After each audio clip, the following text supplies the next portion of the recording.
జల్దీ నడువే, bus time అవుతున్నది. ఇగో ఈ టిఫిన్ బాక్స్ పట్టుకొని నడు. నాకు ఈ టిఫిన్ బాక్స్ మోయనికి శాత కాదు బావా. ఏం మాట్లాడుతున్నావే నువ్వు?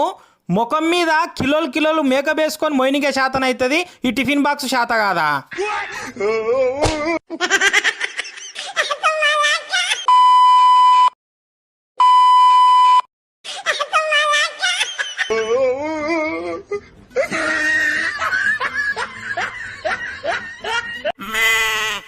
బావా ఈ రోజు నుంచి ఇంట్లో పనులన్నీ నువ్వే చేయాలి. ఎందుకు? మన ఇంట్లో పని మనిషి ఉన్నది కదా.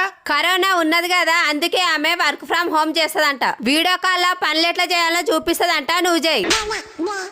ఎందుకు పుడతారో కూడా తెలియదండి మనుషులు కొంతమంది. నమస్తే అన్న. నమస్తే నమస్తే రతమ్మి, బాగున్నావా రతమ్మి? బాగున్నా అన్న. చెప్పు రతమ్మి, ఇంకా సంగతులు ఏమిటి? ఏమైందన్న? కళ్ళు అంతగానో ఉబ్బినాయి. అసలు రోజు రాత్రి ఎన్ని గంటలకు పండుకుంటా?